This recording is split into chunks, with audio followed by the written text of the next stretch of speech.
The vast darkness of space stretched endlessly outside the viewport of Helios 12, a forgotten asteroid mining facility orbiting a dwarf star at the edge of the Andromeda Arm.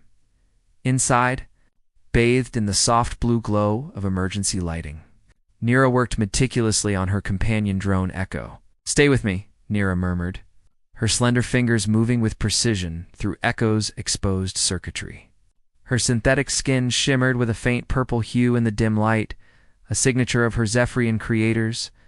The small, spherical drone emitted weak pulses of light in response to her touch, growing dimmer with each passing minute. Neera was the sole occupant of Helios 12, left behind when the Zephyrians abandoned the facility after the Accords prohibited their expansion into human-claimed sectors. Being neither fully machine nor fully organic, Neera had been deemed non-essential equipment, a sophisticated maintenance unit not worth retrieving. For 3 solar cycles, Neera had maintained the station alone, with only Echo as her companion. She'd built the drone from spare parts to help with repairs and, though she wouldn't admit it to her logical subroutines, to have someone to talk to. "Your primary neural processor is failing," Neera diagnosed, her voice echoing through the empty maintenance bay. "I don't have a replacement compatible with your unique configuration." She gently closed Echo's access panel and placed the drone on her workbench. Echo's lights flickered in a pattern Neera recognized as distress. "I know," she said softly, running her hand over Echo's smooth surface. "I'll find a solution." Neera moved to the communications terminal, her bare feet silent against the cold metal floor. The station's subspace transmitter had been dormant since the Zephyrians left, its range limited to nearby systems, all of which were now designated as quarantined space for her kind. She hesitated, her hand hovering over the activation switch. Sending a signal could attract unwanted attention. The Zephyrians had created her to appear almost human, with the exception of her distinctive coloring, as a gesture of diplomacy. But after the conflict of Antares, humans viewed all Zephyrian creations with suspicion and fear. Echo's lights dimmed further. "For you, little one," Neera decided, flipping the switch. The terminal hummed to life, its ancient systems groaning with disuse. She composed a simple message.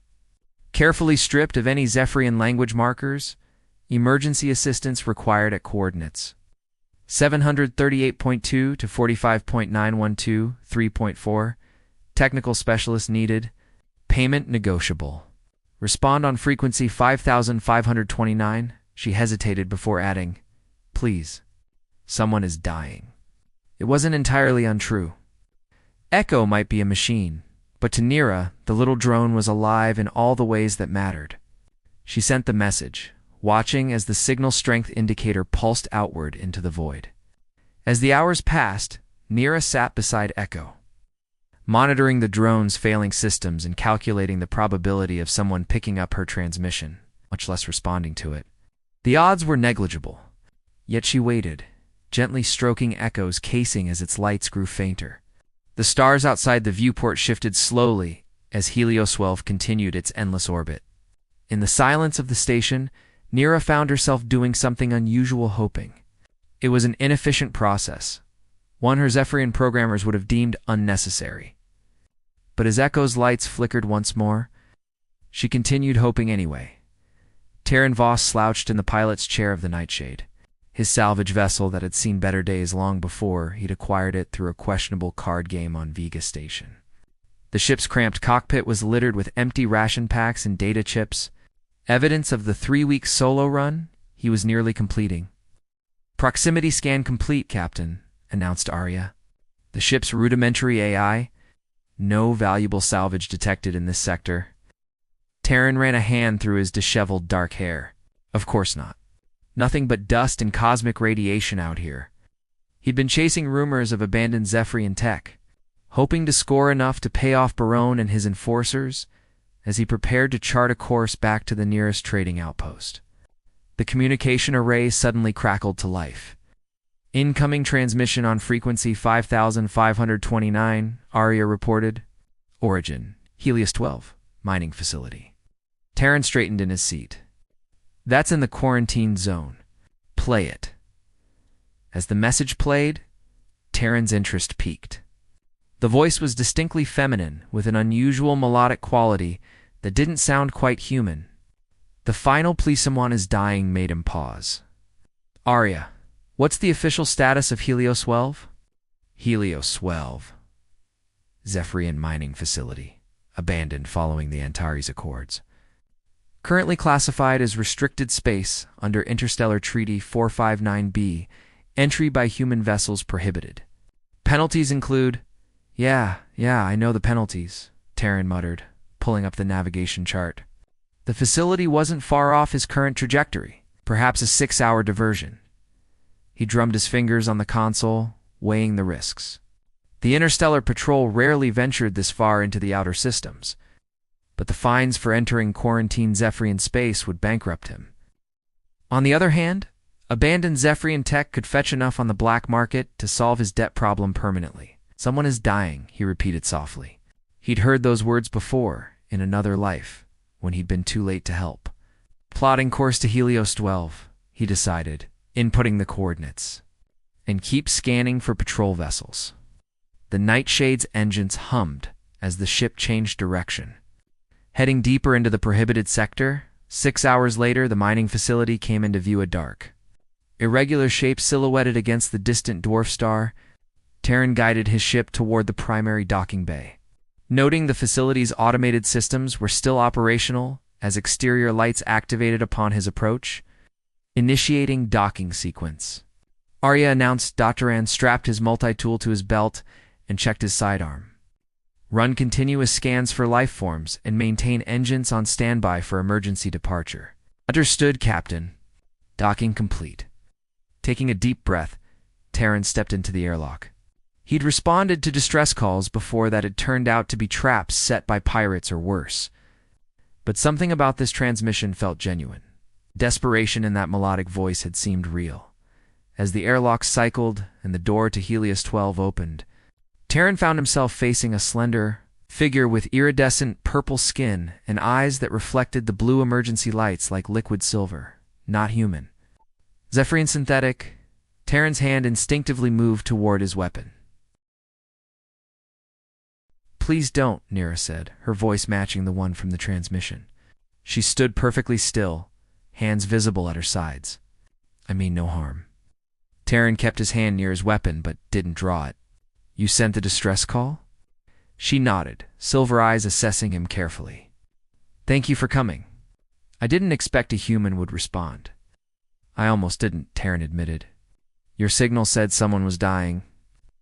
Nira turned slightly, gesturing toward the maintenance bay visible through an open doorway. "Echo is failing. I lack the components to repair him." Terran followed her gaze to see a small drone on a workbench, its lights flickering weakly. He relaxed marginally, moving his hand away from his weapon. "You risked broadcasting into restricted space for a drone?" "Echo is more than equipment," she replied, a subtle defensiveness in her tone. "He has been my only companion for 3 solar cycles." Terran studied the synthetic before him.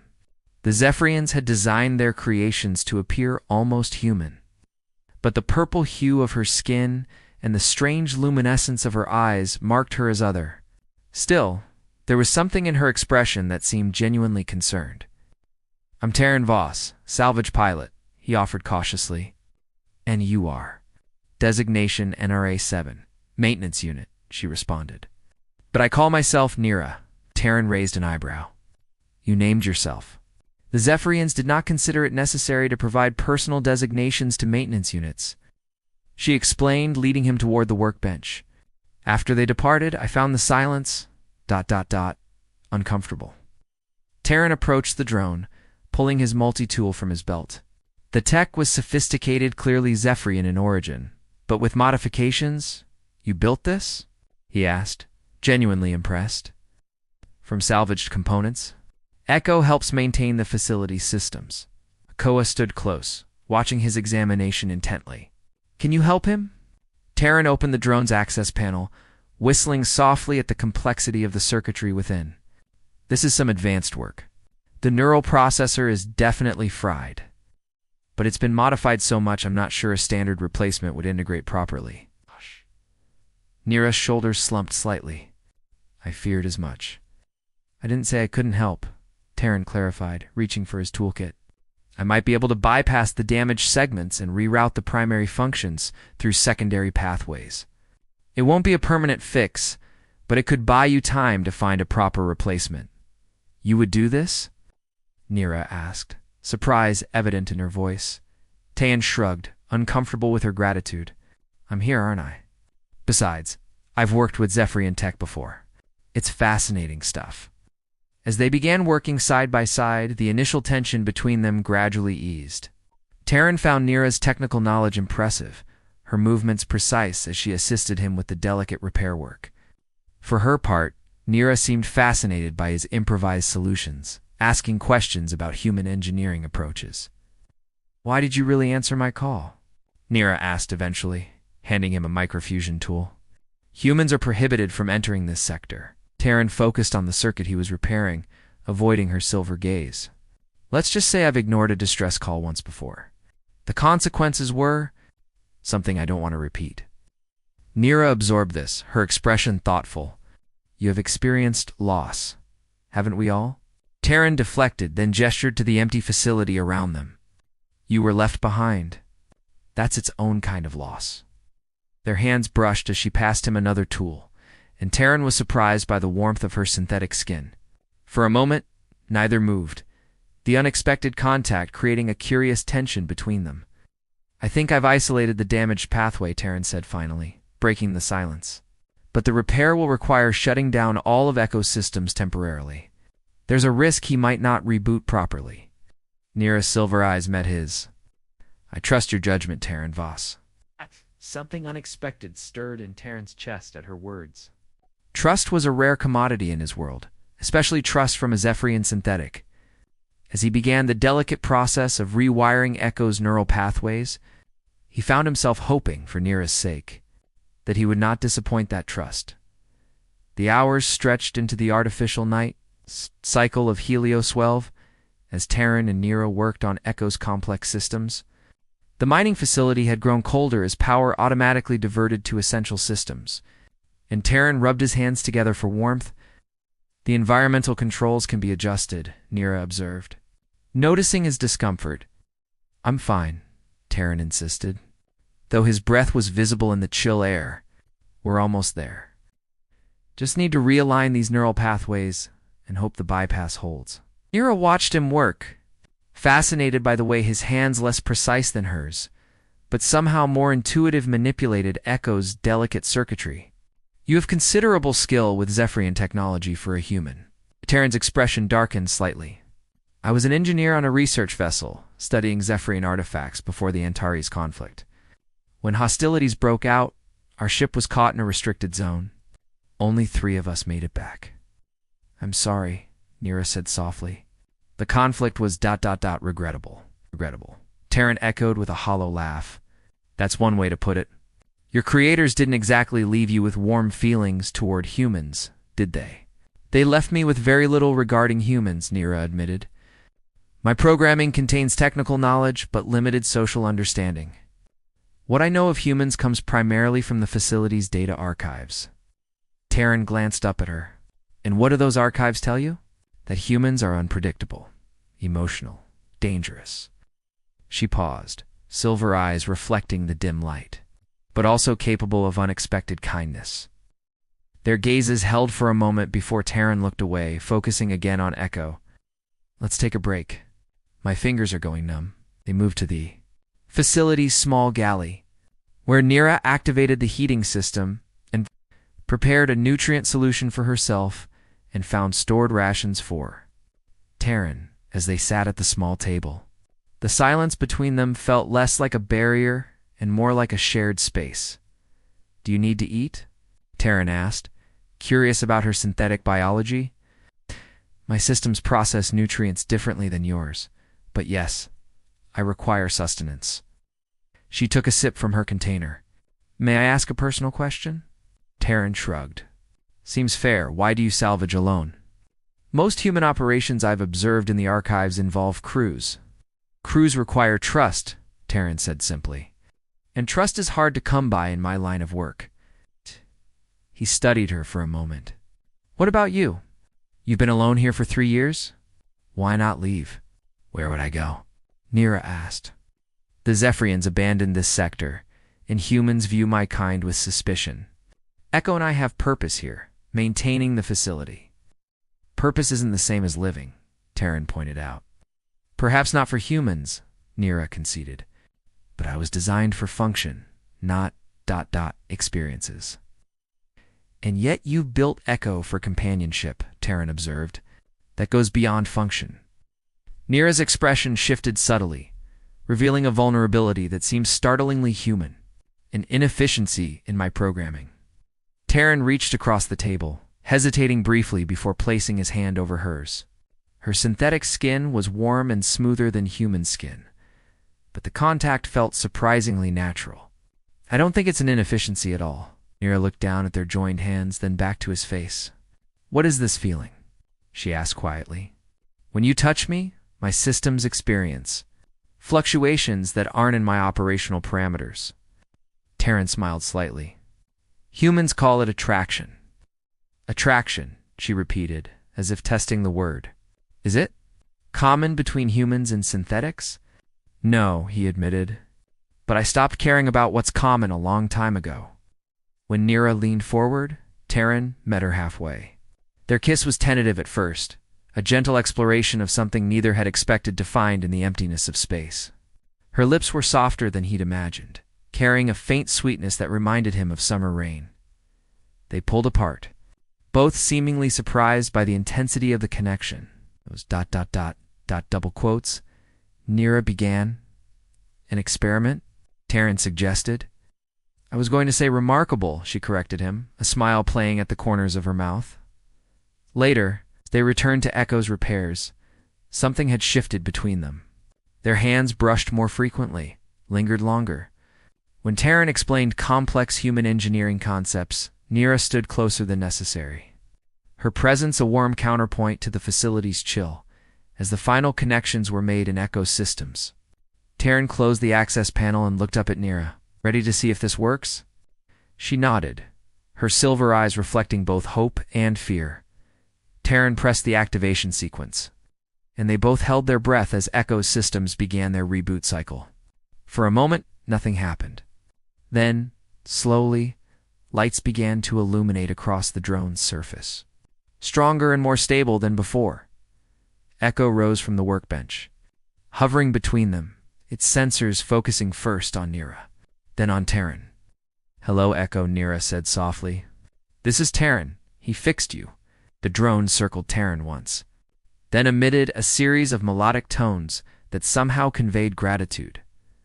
Nira's face lit up with joy, an expression so genuine that Terran felt something within his carefully guarded heart begin to crack open. When she turned that radiant smile toward him, he knew with sudden clarity that leaving Helios 12 would be far more difficult than he had anticipated. Morning cycle brought a different quality of light to Helios 12, casting long shadows across the observation deck where Terran stood looking out at the stars. Echo hovered nearby, occasionally emitting soft tones as if conversing with the human. He likes you, Nira said, joining them. That's unusual. Echo typically requires time to adapt to new presences. Outsmart, drone, Terran replied with a small smile. We understand each other. In the improved lighting, Nira's purple skin seemed to shimmer with subtle iridescence, capturing Terran's attention. Last night's kiss had opened something between them, a possibility that neither had expected when he answered her. Distress call. Your ship's systems indicate the repair cycle is complete, Nira observed. You're preparing to leave. Terran nodded, turning back to the viewport. I have debts to settle. People expecting me. I understand. Her tone was neutral, but Echo dipped lower in the air as if registering disappointment. Terran faced her again. Come with me. Nira's silver eyes widened. What? Come with me, he repeated, more certain now. You and Echo. There's nothing for you here except isolation and memories of abandonment. The human sectors are not safe for Zephyrian synthetics, she reminded him. I navigate the edges of regulated space, Terran countered. There are outposts where no one asks questions about origins or designations. He stepped closer. You deserve more than functioning, Nira. You deserve to live. She looked away, conflict evident in her expression. My programming, ... has already evolved beyond its original parameters, Terran finished for her. You've been adapting, changing, growing for 3 years in isolation. Imagine what you could become with new experiences, new environments. Echo circled them both, chiming encouragingly. And what would I be to you? Nira asked softly. A curiosity? A companion? A ... double quotes. She hesitated, searching for the word. A partner, Terran said firmly. Equal in all ways that matter. Nira reached out, her slender fingers tracing the line of his jaw with gentle curiosity. Humans and synthetics do not typically form such bonds. Maybe they should, Terran murmured, covering her hand with his own. Maybe that's what both our kinds have been missing. Their second kiss was different from the first, deeper, more certain. A promise, rather than a question.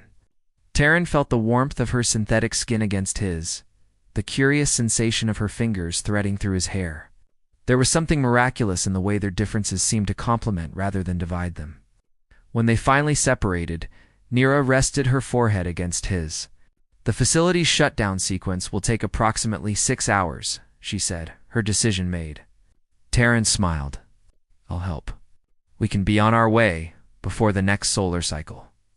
Together they worked to systematically power down Helios 12, preserving its core functions but placing most systems in dormancy.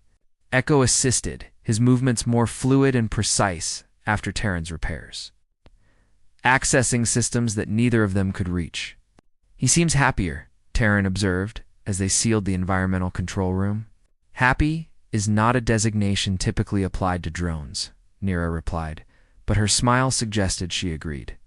Though I find I understand the concept better now, as they prepared the final shutdown sequence. Nira paused in the main control room, looking around at the facility that had been her solitary home for 3 years. Having second thoughts? Terran asked gently. Processing memories, she corrected. This place represents both abandonment and survival. I built something here myself, in many ways. Terran took her hand. You're not leaving yourself behind. You're taking everything important with you. Echo descended to hover between them, his lights pulsing in a pattern that seemed almost like excitement. Yes, Nira agreed, squeezing Terran's hand. Everything important. Later, as the nightshade pulled away from Helios 12, Nira stood beside Terran in the cockpit, watching as the facility receded into the darkness. Echo nestled into a charging station Terran had modified specifically for the drone. Course set for the Meridian Outpost, Terran announced. It's a 3-day journey. The locals there are flexible about origins. And after that? Nira asked. Terran glanced at her, taking in the curve of her face, the silver eyes that reflected the stars. That's the beauty of having a ship. We can go anywhere. Find new places. Maybe even create something between our worlds that hasn't existed before. As the nightshade accelerated toward open space, Nira felt something unfamiliar, but wonderful, unfurling within her complex systems, not an error or a malfunction, but a new kind of processing altogether. Humans called it hope. And as Terran's hand found hers again, she decided it was the most efficient feeling she had ever experienced. Echo chimed softly from his charging station, the sound somehow conveying approval. Outside the viewport, stars streaked past as the ship entered faster-than-light travel, carrying them toward an uncertain but shared futurist synthetic being. A human salvager and a repaired drone, finding in each other what their separated worlds had somehow lost. The universe, vast and often cold, seemed a little warmer for their unlikely connection. And in that warmth, something new had begun to grow.